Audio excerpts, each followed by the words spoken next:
Chai with Chitra.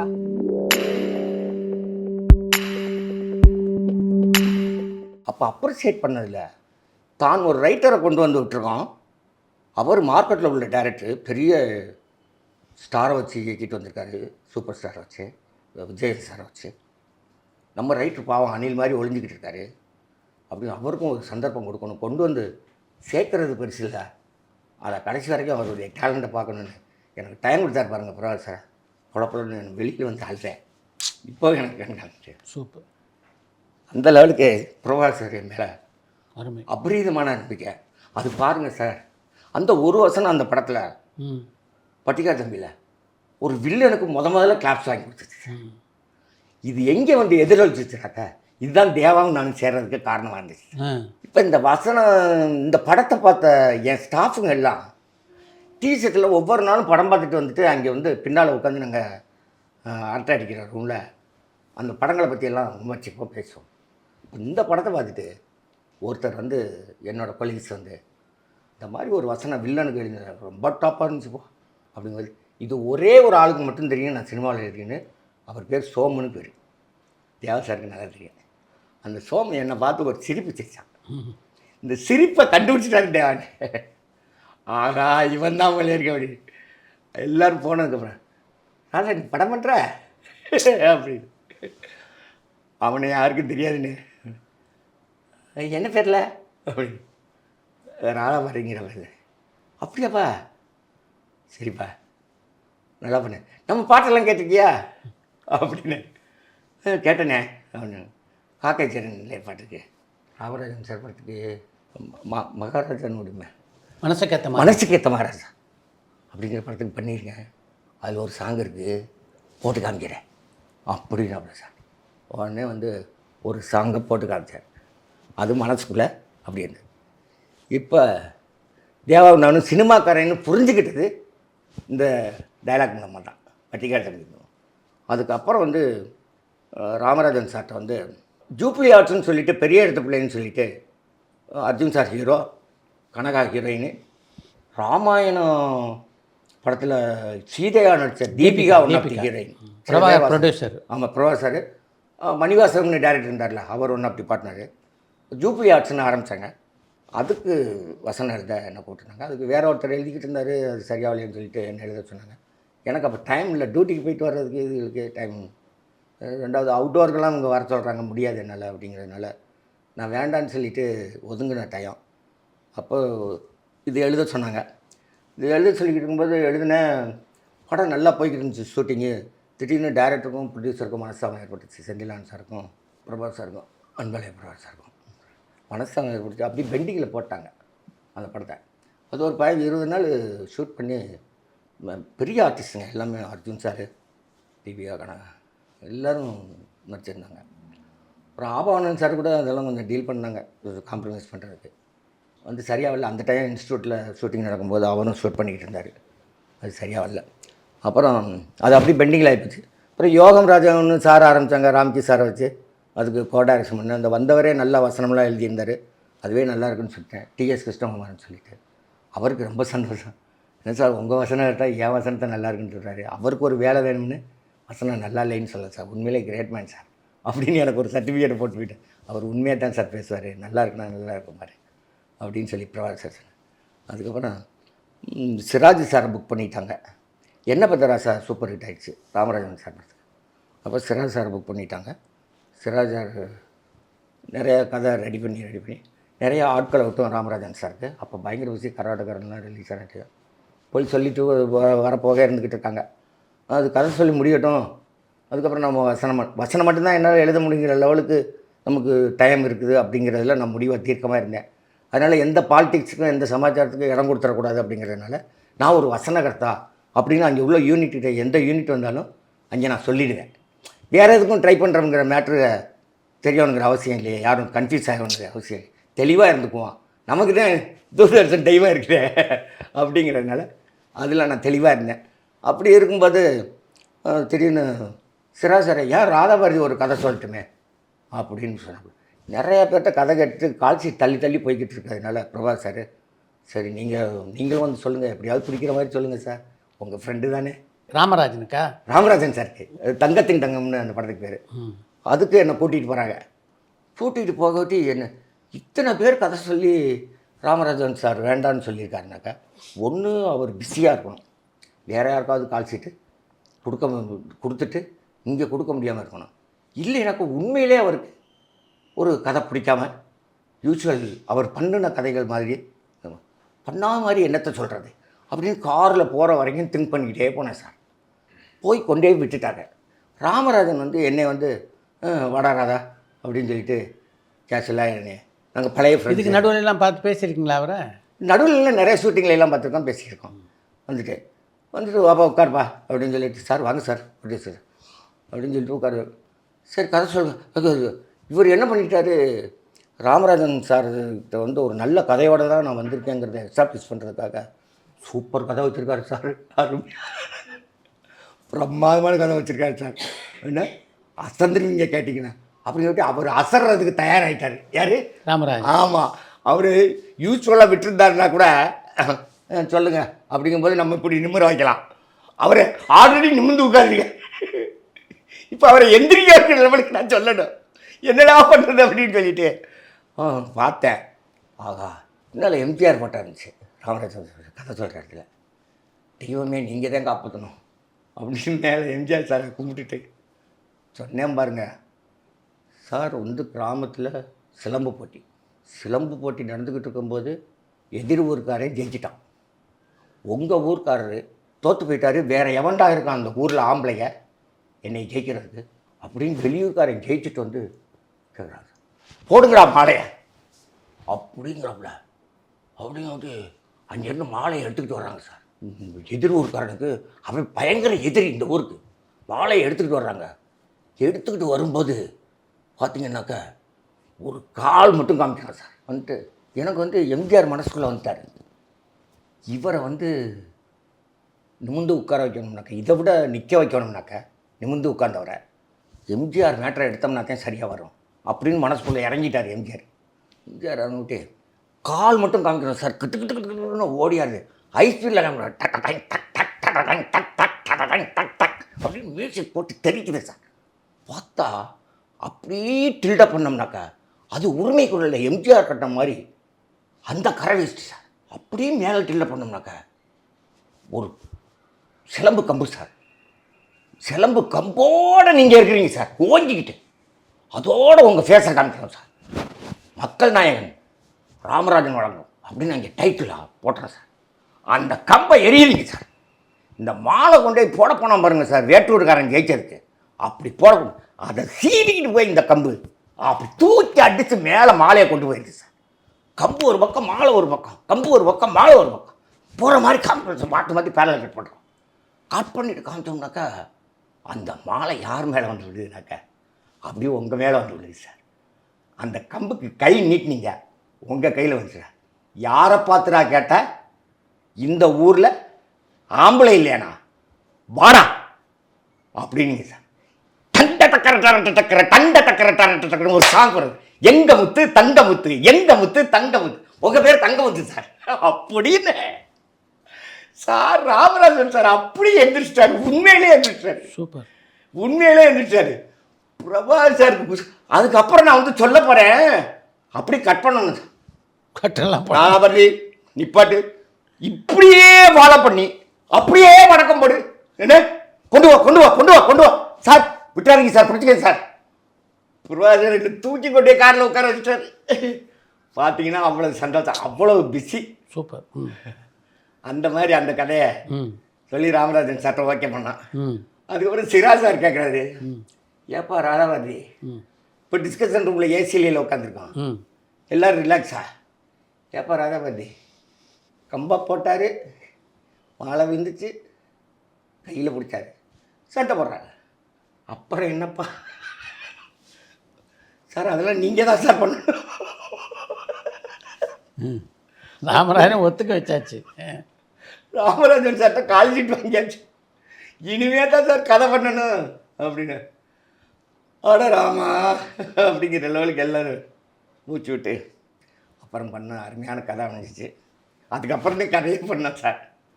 அப்புறம் வந்து S A Rajkumar sir மியூசிக்கு. இப்போ இதில் ஒரு மேட்ரு என்னென்னு கேட்டிங்கன்னாக்கா, பட்டிக்காடு தம்பி படத்துக்கு மியூசிக் யாருனாக்கா சந்திரபோஸ் சார். அவரோட பழகுற வாய்ப்பு கிடச்சிச்சு. அப்புறம் நான் ரொம்ப பிரியமாக சின்ன பிள்ளையிலேருந்து ரசித்தது, எங்கள் ஊர்லேயே திருப்பத்தூர்னு எங்கள் ஊருக்கு பக்கத்தில் ஆர்மூர்பிள்ளை சீரியம்மாள்னு ஒரு காலேஜ் இருக்குது. அங்கே அவங்களோட 60வது கல்யாண நாளுக்கு வந்து கச்சேரி பண்ணாங்க. நான் சின்ன பிள்ளையாக இருக்கும்போது நேரடியாக பார்த்த மியூசிக் டைரக்டர் சங்கர் கணேஷ். உன்னை நான் பார்த்தது வெண்ணிலா வேளையில், அந்த பீரியடு, அந்த பாட்டு ஹிட்டான பீரியடு. அவங்க கச்சேரியில் ஒன்று அவங்களோட ஒர்க் பண்ணுற வாய்ப்பு யோகம் ராஜயோகம்ங்கிற படத்தில் கிடச்சது, அந்த மியூசிக் டைரக்டரோட. அதுக்கப்புறம் இந்த தங்கத்தின் தங்கம் படத்துக்கு எஸ்ஏ ராஜ்குமார் சார், அவர் மியூசிக்கு. அவர் ஆஃபீஸ்லேயே வந்து டியூன் போட்டு ஒன்று நான் சொன்ன இந்த டைலாக் உணர்ச்சி சொன்னேன், அதை வச்சே தங்கமுத்து அப்படி முத்து முத்து அப்படின்னு சொல்லிட்டு ஒரு பாட்டு போட்டார் எல்லாரும். இப்படி பல மியூசிக் டைரக்டர்கள் ஒர்க் பண்ணுற வாய்ப்பும் அன்பலைய பிரபாகர் சார் மூலமாக தான் கிடச்சிது. அப்புறம் வந்து இந்த பெரிய இடத்து பிள்ளை நின்று போச்சுன்னு சொன்னேன், பாதியில் நின்று போச்சுன்னு சொன்னேன். அது நின்று போகட்டி அந்த படத்துக்கு வந்து ஒரு டோக்கன் அட்வான்ஸ் டிஸ்ட்ரிபியூட்டர்லாம் கொடுத்துருக்காங்க சார், வாங்கியிருக்காங்க பிரபாகர் சார். அப்போ அவங்கெல்லாம் ஃபோன் பண்ணி அவங்கெல்லாம் ஃபோன் பண்ணி என்ன சார் ஆச்சு அப்புறம் அப்படின்னு கேட்கும்போது, எட்டு சார் கொஞ்சம் பேசிக்கிட்டு இருக்கான். என்கிட்ட சொன்னார், இந்த மாதிரி படம் பெண்டிங்கில் இருக்குது. சரி சார், அந்த எடுத்தது வரைக்கும் போட்டு காமிச்சாக்கா நம்ம எதாவது பண்ண முடியுமான்னு பார்ப்போம் அப்படின்னு சொல்லிட்டு அவர் வேறு படத்துக்கு போயிட்டார் டேரக்டர்.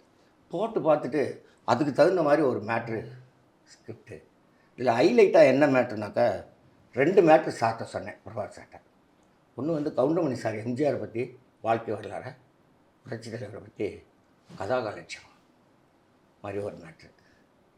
அதுக்கப்புறம் வந்து 2வது மேட்ரு அடிக்கடி பிரபாகர் சார் வந்து சூப்பர் ஸ்டாரோடு பேசிகிட்டு இருப்பாங்க. காரணம் என்னென்னு கேட்டிங்கனாக்கா, அவரோட நிறையா படங்கள் டிஸ்ட்ரிபியூஷன் ஏரியா வாங்கிடுவாங்க, சமீபத்தில் வரைக்கும் வாங்கிட்டு இருப்பாங்க. அதெல்லாம் சொல்ல மாட்டாங்க, ஆனால் பேசிகிட்டு இருப்பாங்க. அப்படி தனியாக போயிடுவாங்க. யாரோ சார் அப்படின்னு கேட்டாங்க, சூப்பர் ஸ்டார் தானே அப்படின்னு கேட்பேன். நைஸாக சிரிப்பார், இல்லை எனக்கு மட்டும் தெரியும். அப்போ நான் சொன்னேன் சார்கிட்ட, இந்த டயத்துக்கு சார்ட்ட மட்டும் சூப்பர் ஸ்டார்ட்ட மட்டும் ஒரு மணி நேரம் கழிச்சிட்டு வந்தீங்கிட்ட இந்த படத்துக்கு ஜீவன் வந்துடும் அப்படின்னு சொன்னேன். என்ன சார் ஆல்ரெடி, அதாவது அர்ஜுன் சார் இருக்காங்க, இப்போ கமர்ஷியல் ஆர்டிஸ்ட்லாம் இருக்காங்க, இந்த பெண்டிங் ஆகிப்போச்சு அப்படிங்கிற பொருத்தல் இல்லாமல் நிமிர்ந்து உட்காரோம் அப்படின்னு என் மனசுக்கு பட்டதை சொல்கிறேன் சார். இப்போ தான் நான் வந்து தெய்வம் தூர்தர்ஷன் இருக்கேன், தைரியமாக எதாக இருந்தாலும் பேசிடுறது. எந்த ரேஞ்சில் யார் இருந்தாலும் சரி, ப்ரொடியூசரே எனக்கு ஒன்று தான், ஆஃபீஸ் வேணும் ஒன்று தான், எல்லாத்தையும் உண்மையை பேசிடுறது மனசுக்கு பட்டதை. அந்த லெவலுக்கு அவர்கிட்ட சொன்னேன். சொல்லோட்டி மற்ற ப்ரொடியூசர் யோசனை பண்ணுவாங்க. அப்புறம் அப்படி போனார், உள்ளே போயிட்டு ஆஃபீஸ்க்குள்ளே போனார். போயிட்டு ஃபோன் பண்ணி அதான் போய் கை விடுங்க, நாளைக்கு ரஜினி சார் உங்களை வீட்டுக்கு வர சொல்லிட்டு அப்படின்ட்டாரு. என்ன சார் சொல்கிறீங்க, கைகாலெலாம் நடுக்க ஆரம்பிச்சிச்சு. என்ன சார் சொல்கிறீங்க அப்படி, இதே காமெடி ட்ராக்கு கவுண்டமணி சென்டரில் வர சொன்னீங்களே, அந்த இதில் அதுக்கு ஓகே சார், வர சொல்லுங்க, சொல்லுங்க அப்படின்ட்டாரு. 1 மணி நேரம் தானே, ஓகே சார் அப்படின்ட்டு போய் சொன்னேன் சார். விழுந்து சிரிச்சாருங்க சார். விழுந்து சிரிச்சுட்டு உடனே பிரபாகர் சார் ஃபோன் பண்ணி, எப்போ ஷூட்டிங் வச்சுக்கலாம், எங்கே வச்சுக்கலாம் அப்படின்னு. ரஜினி சார் கேட்டிருக்காரு பிரபாகர் சார்ட்ட. பிரபாகர் சார் உடனே எங்கே வச்சுக்கலான்னு கேட்க விட்டு, ரஜினி சார் உடனே என்ன எங்கே வச்சுக்கிறாங்க, அவர் கதை சொன்னது வந்து ராதாபாரதி செந்தில் வந்து கவுண்டமணியை எனட்ட வந்து சொல்லி சினிமாவுக்கு வாய்ப்பு கேட்குறதுக்காக, கதை சொல்கிறதுக்கு வாய்ப்பு கேட்குறதுக்காக கூட்டிகிட்டு வர்றதா சொன்னப்பல. ஒரு என் வீட்டுக்கு தானே அவர் செந்தில் கவுண்டமணியை கூட்டிகிட்டு வர்றாரு, அப்போ ஷூட்டிங் என் வீட்டில் தானே நடக்கணும் அப்படிங்கிறாங்க சார். இப்படி சொல்கிறாருப்பா. எப்போ வச்சுக்கலான்னு கேட்டேன். நாளைக்கே வச்சுக்கோங்க, 1 மணி நேரம் தானே, நான் இப்போ மற்ற படப்பிடிப்புக்கு போகிறதுக்கு முன்னால் நான் எந்திரிச்சிடறேன், ரெடி ஆகிட்டேன் அப்படின்ட்டு சார். பார்த்தீங்கன்னாக்கா கையும் வரல காலும் வரல, வந்து கிடுக்கிடுன்னு எழுதி கவுண்டமணி செந்தில்லாம் எல்லாம் ரெடி பண்ணி ஒரே இதுக்குள்ளே பார்த்தீங்கன்னா இதெல்லாம் கேள்விப்பட்டு சாரெல்லாம் வந்துட்டாங்க, செந்தில்லாம் சார்லாம் வந்துட்டாங்க. எல்லோரும் நல்லபடியாக போய் அவர் வீட்டிலையே அவரை வச்சு அந்த சீன் எடுத்தோம். அந்த காட்சி அருமையான காட்சி.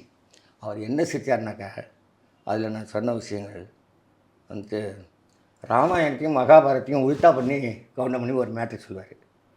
அது நீங்கள் அந்த காட்சியோட பார்த்தீங்கன்னாக்கா இன்ட்ரெஸ்டிங்காக இருக்குது. நான் சொல்கிறத விட அதை கேட்டுட்டு அவர் வந்து கவுண்டமணியை நினச்சி பார்த்தேன், அவர் பாணியில் சொன்னானே அப்படி இருக்கும்.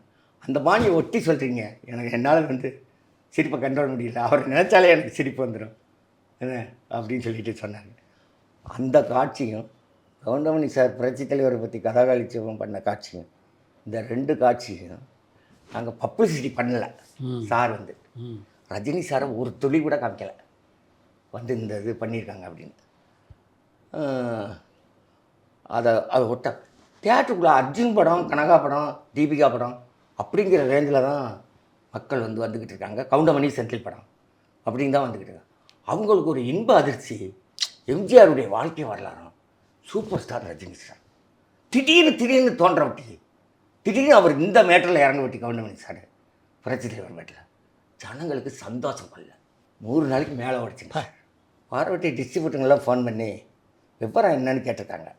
அப்போ சார் உண்மையை சொல்லியிருக்காங்க, இந்த மாதிரி கவுண்டமணி சமாச்சாரமும் ரஜினிகாந்த் சார் ராதாபாரதி சேர்க்க சொன்னாப்புல அப்படி. சார் அடுத்த படத்துக்கு ராதாபாரதியவே டைரக்டராக போட்டிருக்காங்க அப்படின்னு டிஸ்ட்ரிபியூட்டருங்க ஃபோன் பண்ணி சொன்னதா சார் சொன்னாங்க. பிரபாகர் சார் என்னப்பா டிஸ்ட்ரிபியூட்டர்லாம் ஒன்று டைரக்ட் பண்ணி சொன்னாங்க, நீ என்ன நடக்க விடுக்குன்னு. அப்போ டிவிஎஸ் சாம்பு வச்சுருந்தேன், விடுக்குன்னு வண்டி ஏற்றுக்கிட்டு சாம்பில் காமிக்கிறேன் அப்படின்னு. சார் டைரக்ஷன்லாம் எனக்கு வேணாம் சார், என்னால் முடியாது. இப்போ உள்ள நடிகர்கள்ட்ட எல்லாம் கால் சீட் வாங்கி அந்த லெவலுக்குலாம் எனக்கு லீவ் இல்லை சார். இப்போ நான் வந்துட்டு போகிறதே வேலையை முடிச்சுட்டு டியூட்டி முடிகிற டயத்தில் வாரத்தில் ஒரு நாள் லீவ் விடுறாங்க. அந்த டயத்தில் முழுசாக சினிமாவுக்கு தான் செலவு பண்ணுறேன், அது தவிர என்னால் முடியாது சார் அப்படின்னு சொல்லிட்டு நாட்கள் கடந்துச்சு. ஆனால் வந்து ஒரு மூளைக்கில் சாட் போட்டு வச்சுருந்துருக்காங்க ஒரு ஓரமாக, அதுக்கு ஒரு டைம் ஆட்டுங்க. வந்துட்டு கொஞ்சம் கேப் விட்டாங்க சார், பிரபாகர் சார். அவங்க வந்து இந்த ஆஃபீஸ் மெயின்டெனன்ஸ்லாம் பண்ணுறதுக்கு ஒரு சின்ன சின்ன படங்கள் எடுக்கணும்னு முடிவு எடுப்பாங்க. அது மாதிரி எடுத்தது தான் இந்த யோகம் ராஜயோகம்லாம். ஒரு பெரிய ஆர்டிஸ்ட்டை கால் சீட் வாங்கிட்டு அந்த கேப்பில் பண்ணுறாங்க. அது மாதிரி இன்னொரு பிளான் பண்ணிக்கிட்டு இருந்தாங்க, அதெல்லாம் செட் ஆகலைங்க ஒட்டி எனக்கு விட்டு ராதாபதி வாங்க படம் பண்ணி என்னதான்னு பார்த்துருவோம் அப்படின்னு சொல்லிட்டு. சார் ஒன்று பண்ணுங்கள், டிவி ஸ்டேஷனில் எனக்கு வந்து என்னோடய ரிட்டையர்மெண்ட்டு வயசு வரைக்கும் எவ்வளவு சம்பளம் தருவாங்களோ அந்த சம்பளத்தை எனக்கு வந்து முன்கூட்டி தந்துடணும், நான் பேங்கில் ஓட்டுறேன். அப்படி போட்டிங்கன்னாக்கா நான் டேரக்ஷன் பண்ணுறதுக்கு உள்ள களத்துக்குள்ளே வர்றேன், இல்லைனாக்கா என்னை விட்டுருங்க, என்னால் முடியாது. நான் வந்து இதை விட ஒரு வாழ்க்கை எனக்கு கிடைக்காது சார் அப்படின்னு சொல்லிட்டு ஓடுறேன். இப்போ இந்த ஊரை தெரிஞ்சுக்கிட்ட கம்பெனியில் முத்துச்சிப்பி, அந்த கம்பெனியில் முத்துராமலிங்க சார், அவங்க சும்மா வரவழைச்சி, சுரேஷ் சார் வரவழைச்சி அவங்க சும்மா உட்கார வச்சு ஒரு கதை ஒன்று எழுதி கொடுங்க, கதை மட்டும். அப்போ விசேகர் சார் ஷூட்டிங் போய்கிட்டு இருக்காரு, நீங்களும் ஹீரோ தானே ஒரு படம். ஆமாம். அப்போ நான் இந்த பக்கம் உட்காந்து ஒரு கதை மட்டும்தான் எழுத சொல்கிறேன்னு சொல்லிட்டு கதை எழுதிட்டு, இது கேள்விப்பட்டு நான் சொன்னேன் வந்து பண்ண மாட்டேன்னு சொல்லிட்டு இப்போ இவங்களுக்கு பண்ண வந்திருக்கீங்களா அப்படின்னு உள்ளே வந்துட்டார் சார். வரவிட்டு உடனே சுரேஷ் சார் அவர் கூப்பிட்றாரு, போயிருங்க அப்படிங்கிறாரு, பயப்படுறாங்க. உடனே சாரோட ஒன்று பண்ணுவோம் பாருங்க, சின்ன பட்ஜெட்டில் ஏதாவது பண்ணுவோம் பாருங்க. சார் லீவ் இல்லைன்னு நீங்கள் சொல்கிறதுனால தான் சொல்கிறேன், எத்தனை நாள் லீவு கிடைக்கும் கேட்டுக்கிட்டு வாங்க அப்படின்னு. சார்கிட்ட கேட்டுக்கிட்டு வந்தேன், ஒரு 20 நாள் கிடைக்கும் சார் எல்லா லீவும் சேர்த்து அப்படின்னு. வந்துட்டு கமர்ஷியல் ஆர்டிஸ்ட்டுகள்கிட்ட எல்லாம் நிற்க முடியுமா சார், 20 நாளையில் படம் முடிக்க முடியுமா சார், இவ்வளோ தான் சார் இருக்குது, இதுக்கு மேலே ஒரு நாள் லீவ் விட்டாலும் அங்கே தாங்காது சார். சரி 20 நாளைக்கு பண்ணுற மாதிரி ஒரு சப்ஜெக்ட் பண்ணுங்க அப்படின்னாரு. ஏற்கனவே கொஞ்சம் கொஞ்சம் பண்ண சமாச்சாரம்லாம் எனக்கு ஈஸியாக வந்ததுக்கு காரணம் அலைகள் ஓய்வில்லை ஃபஸ்ட்டு. முதல் படமாக இருந்த நிலையில் பிரசாந்த் எப்படி நடிப்பில் ஒத்துழைச்சார் அந்த படத்தில்? பிரசாந்த் ஆல்ரெடி அவன் இது ஒரு புது மேட்ரு மாதிரியே தெரியாத லெவலுக்கு அவனை வளர்த்து வச்சுருக்காங்க. ஓ ஆமாம், ஏன்னாக்கா டான்ஸு ஃபைட்டு இது எல்லாமே மற்ற ஸ்டூடெண்ட்ஸ் அவனோட சேர்ந்து பண்ணுற. உங்களுடைய முதல் படம் பெரிய வெற்றி படம், அப்படி இருந்தும் அந்த தயாரிப்பாளர், அந்த கதாநாயகன், அந்த கதாநாயகியோட ஏன் நீங்கள் அடுத்த படம் பண்ணல? இதில் ஒரு உண்மையை நான் சொல்லணும். என்ன மேட்டர்னாக்கா சைக்கலாஜிக்கலாக நான் எய்ம் பண்ணது டைரக்டர் ஆகணுன்னு எய்ம் பண்ணது எல்லாம் வந்து தூர்தர்ஷனில் சேர்றதுக்கு முன்னால் தான். அப்போ நான் ஒரு கோட்டை கட்டி வச்சுக்கிட்டேன், ஒரு படம் பண்ணிவிட்டு அது ஒரு காலகட்டத்தில் உங்களுக்கு வாய்ப்புகள் குறைந்ததற்கு உங்களுடைய குடிப்பழக்கம் ஒரு காரணமா? ரிலாக்ஸாக செய்கிறதுன்னு சொல்லுவாங்க. ஷூட்டிங் முடிய ஒட்டி அசிஸ்டன்ட் டாக்டர்கள்லாம் சேர்ந்து ரிலாக்ஸாக வந்து கொஞ்சம் ட்ரிங்க்ஸ் சாப்பிட்றதுல ஆரம்பித்தோம். பரபரப்பான சினிமா செய்திகள், நட்சத்திரங்களின் பேட்டிகள், சினிமா வரலாறு ஆகியவற்றை பார்க்கவும் படிக்கவும் உங்களுக்கான இணையதளம் tourantalkies.co.